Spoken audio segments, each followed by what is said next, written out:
that comes home to take the victory.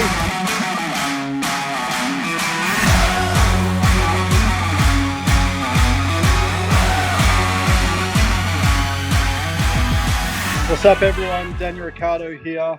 I'm at home in Perth, in Outback, Australia. And just wanted to say what's up to my Melin family.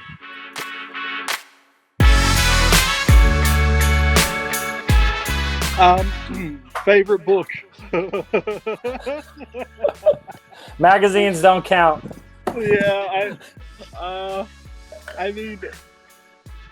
a kid, I read It's Not About the Bike, you know, the Lance Armstrong one. Oops. At the time, obviously, I loved it, but obviously after the fact, feel a little different about it. Otherwise, I was buying as a kid all the Goosebumps books, you know, R.L. Stine. All right.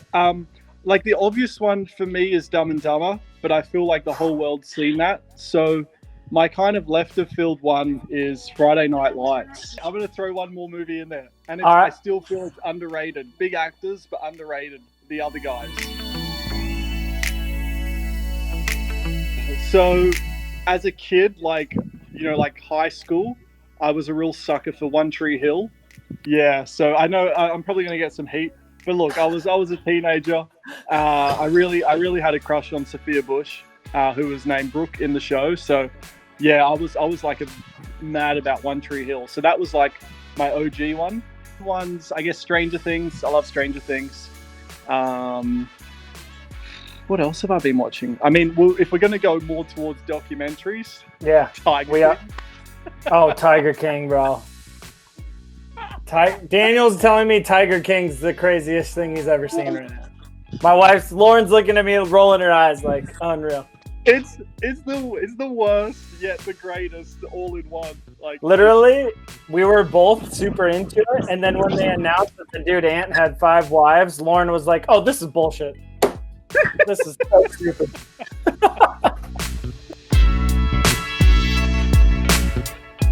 I love, like, my mum does really good, what do you call them? Like, chicken schnitzel? Do you call it schnitzel in America? We can call it schnitzel for you. Or like Milanese? What would you call it? There you go. Yeah. Chicken schnitzel, Milanese. Yeah. She does like good chicken schnitzel. Otherwise, Italian background, she makes amazing pasta. So, probably like a gnocchi. You probably in America, I think you say gnocchi, don't you? Gnocchi. Yep, gnocchi. And did you score your mom and dad out on the ranch with you during this quarantine? So you got mom and dad hooking it up?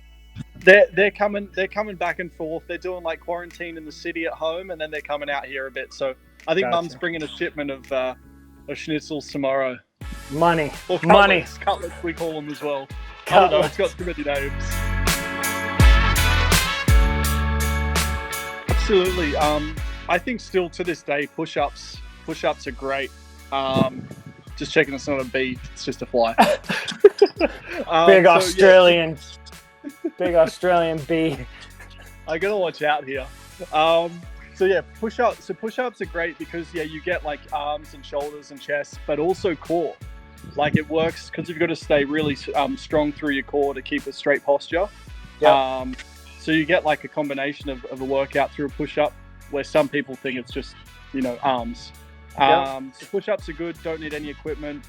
Let me go with one other one.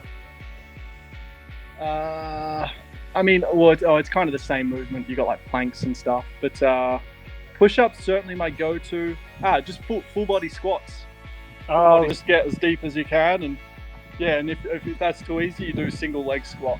And you put your front leg in front of you to get as low as you can. As a kid, I was. Nowadays, I guess the only video games I'll play is mainly like racing games. And it's normally like if we got to do challenges for like a sponsor event, they might have a simulator, so we jump in that. Probably like 80% realistic. Then you've got pretty good ones you can buy like for home now. Which are made by pretty good companies. They're probably 60% realistic. Okay. 50, 60. Yeah. The thing you can't replicate is the physical force, like that's that's where it's like the G forces and all that, what that takes to handle it and then still be precise with your cornering and all that. That's the real challenge. So no video game can replicate that. Supercross have Red Bull actually do a series called Moto Spy. Yep. And that's really good. So I watched that on YouTube. So that's like a good kind of behind the scenes. So that's one of my favorite things to watch. And then podcasts, yeah, like Joe Rogan.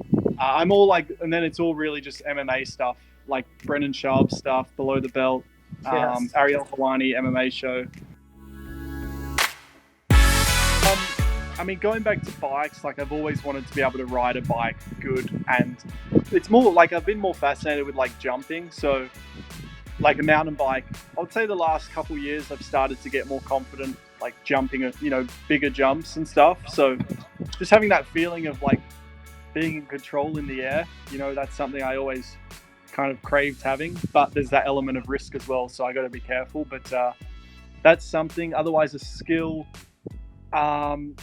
one day I will, just even for shits and giggles, get like singing lessons just to be a better house singer than I currently am, because I like to sing, but I'm not good at it. So I just annoy people when I'm around them. I would not say that. I think it'd be hard to get any better than you're singing right now, bro.